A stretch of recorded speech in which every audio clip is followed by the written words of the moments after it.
नमस्कार, मैं हूँ अर्चना चौधरी, हिंदी प्रवक्ता। और आज हम करेंगे कक्षा 10वीं की क्षितिज भाग 2 की कविताएं उत्साह और अट नहीं रही है के बहुविकल्पीय प्रश्नोत्तर। बच्चों, ये दोनों कविताएं सूर्यकांत त्रिपाठी निराला जी द्वारा रचित हैं और इन दोनों की ही जो भाषा है वो शुद्ध साहित्यिक भाषा है। उत्साह कविता में संबोधन शैली का प्रयोग किया गया है क्योंकि इसमें बादलों को संबोधित किया गया है। और अट नहीं रही है, इस कविता में फागुन मास का मानवीकरण किया गया है। तो अगर आपसे ये पूछा जाता है कि उत्साह कविता की शैली क्या है, तो वो संबोधन शैली। तो शुरू करते हैं बहुविकल्पीय प्रश्नोत्तर। उत्साह एवं अट नहीं रही है कविता के रचयिता कौन है? यानी इन दोनों कविताओं के कवि कौन है? विकल्प हैं सूरदास जी, तुलसीदास जी, सूर्यकांत त्रिपाठी निराला या सुमित्रा नंदन पंत। तो सही उत्तर है सूर्यकांत त्रिपाठी निराला गए। अगला है विश्व के निदाग के सकल जन। यहाँ सकल का क्या अर्थ है? विकल्प हैं सब, अच्छा, सुंदर या कुछ। तो सही उत्तर है क सब। अगला देखिए, उत्साह किस प्रकार का गीत है? उत्साह का, आह्वान का, शांति का या प्रेम का? तो इसका सही उत्तर है ख आह्वान का। बच्चों, आह्वान होता है किसी को बुलाना, तो इस कविता में बादलों का आह्वान किया गया है, तो उत्तर है ख आह्वान का। उत्साह कविता में कवि ने किसका आह्वान किया है? धरती का, मूर्ति का, बादल का या पक्षी का? सही उत्तर है ग बादल का।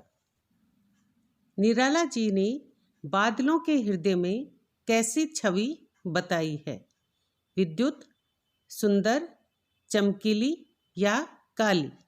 तो सही उत्तर है क विद्युत अर्थात बिजली। उत्साह कविता में बादल को किसके प्रतीक के रूप में चित्रित किया गया है? संदेश लाने वाला, संदेश भेजने वाला, क्रांतिकारी पुरुष या सैनिक?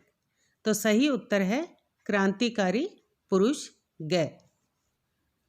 निराला जी ने अपना विरोध किसके प्रति व्यक्त किया है? शोषित, शोषक, क्रांतिकारी या जनता? तो बच्चों, इसका उत्तर है ख शोषक, यानी जो शोषण करता है गरीब जनता का। वज्र छिपा में कौन सा व्यंग्य छिपा है? संदेश, बिजली, सुख या क्रांति? तो बच्चों, वज्र छिपा में व्यंग्य छिपा है क्रांति का, यानी घ। निदाग किसके प्रतीक के रूप में प्रयुक्त हुआ है? संसार के कष्टों, संसार के सुखों, प्रसन्नता या चिंता? तो निदाग का मतलब होता है बच्चों कष्ट, तो संसार के कष्टों के प्रतीक के रूप में प्रयुक्त हुआ है। तो उत्तर है क संसार के कष्टों। उत्साह कविता में किस दिशा से अनंत के घन आने की बात की गई है? तो बच्चों, अनंत के घन आने की बात की गई है अज्ञात यानी अनजान दिशा से। तो इसमें विकल्प हैं पूर्व, पश्चिम, अज्ञात और अज्ञात। तो उत्तर है घ अज्ञात। पत्तों से लदी डाल पर कौन कौन से रंगों की छटा बिखरी हुई है? हरी लाल, पीली भूरी, लाल पीली या हरी पीली? तो सही उत्तर है हरी लाल क। फागुन मास में कौन सी ऋतु होती है? वर्षा, गर्मी, बसंत या सर्दी? तो बच्चों, ग बसंत ऋतु होती है फागुन मास में। अट नहीं रही है कविता में कवि ने किस मास की मादकता का वर्णन किया है? फागुन मास, सावन मास, कार्तिक मास या भादो मास? तो सही उत्तर है बच्चों क फागुन मास। फागुन मास का मानवीकरण इसमें किया गया है और उसी की मादकता या मदहोशी का वर्णन किया गया है। तो उत्तर है क फागुन मास। कवि की आंख किससे नहीं हटती? गांव से, शहर से, प्राकृतिक सुंदरता से या गलियों से? तो कवि की आंख प्राकृतिक सौंदर्य से या उसकी सुंदरता से नहीं हटती। तो उत्तर है ग प्राकृतिक सुंदरता से। अट नहीं रही है, कविता में कौन किसको उड़ने के लिए प्रेरित करता है? सावन मास पक्षियों को, फागुन मास पक्षियों को, वसंत मास तितलियों को या भादो मास चिड़ियों को? तो सही उत्तर है बच्चों फागुन मास पक्षियों को, यानी ख। अट नहीं रही है, कविता में कवि के अनुसार घर घर में क्या भर जाता है? फागुन मास की शोभा, पानी, अंधेरा या सौंदर्य?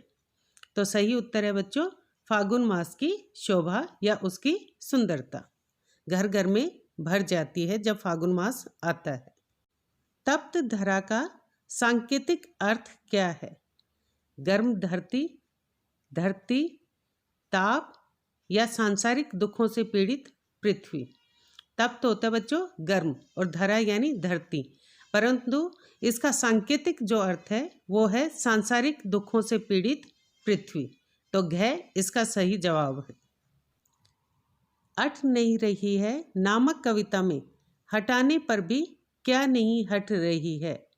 चमक, रोशनी, आँख या धूप? तो बच्चों फागुन मास में इतनी ज़्यादा सौंदर्य होता है प्रकृति में कि उससे आँख नहीं हट रही है। तो उसका सही उत्तर है ग आँख। बादलों के लिए कविता में क्या विशेषण प्रयुक्त हुए हैं?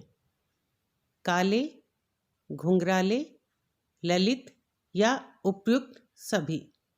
तो सही उत्तर है बच्चों तीनों, क्योंकि बादलों के लिए ये तीनों ही विशेषण प्रयोग किए गए हैं। उन्मन का क्या अर्थ है? उदासी, वैभव, आनंद या हर्ष? तो बच्चों उन्मन का अर्थ होता है उदासी, तो यहाँ सही उत्तर है उदासी। फाग गाता मास फागुन, इस पंक्ति में कौन सा अलंकार है? यमक, अनुप्रास, उपमा या मानवीकरण? तो सही उत्तर है बच्चों मानवीकरण। क्यों? क्योंकि इसमें फाग मास को ऐसे दिखाया है जैसे वो कोई मनुष्य हो और मनुष्य की तरह वह गीत गा रहा हो।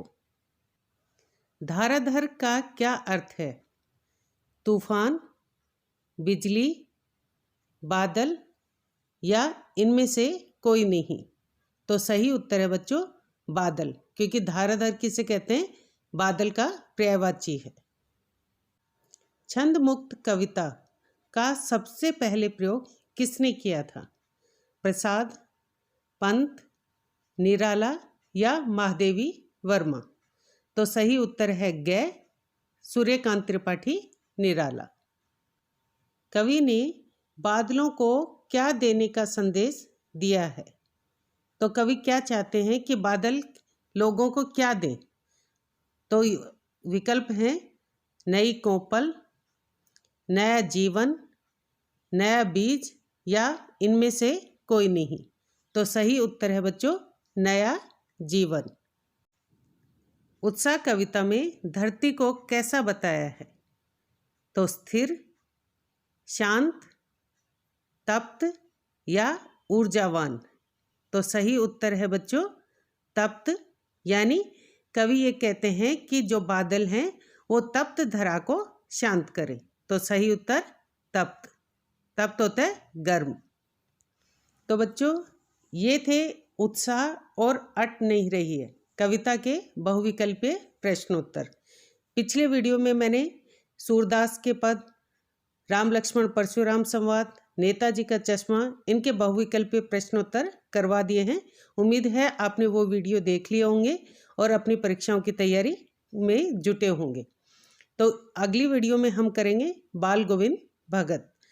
तो अगर आपको ये वीडियो पसंद आया हो तो इसे लाइक करें, शेयर करें, और अगर अभी तक आपने मेरे चैनल अर्चना चौधरी हिंदी क्लासेस को सब्सक्राइब नहीं किया है तो मेरे चैनल को सब्सक्राइब करें ताकि अगले वीडियो के अपडेशन आपको तुरंत मिल जाए। तो बच्चों, ये थे बहुविकल्पीय प्रश्नोत्तर। इनमें से आपकी परीक्षाओं में इस पुस्तक में 12 प्रश्नोत्तर आएंगे। तो बहुविकल्पीय प्रश्नोत्तर आपके लिए बहुत ही महत्वपूर्ण है और थोड़े आसान भी होते हैं। इसके माध्यम से आपको कविता भी याद हो जाती है और साथ में बहुविकल्पीय प्रश्नोत्तर भी याद हो जाते हैं। तो आप इन प्रश्नों को अच्छे से याद कीजिए और अपनी परीक्षाओं की तैयारी कीजिए। अगर आपने मेरे पिछली वीडियो नहीं देखे हैं तो उनके लिंक मैं डिस्क्रिप्शन बॉक्स में दे दूँगी, वहाँ से आप देख सकते हैं। धन्यवाद।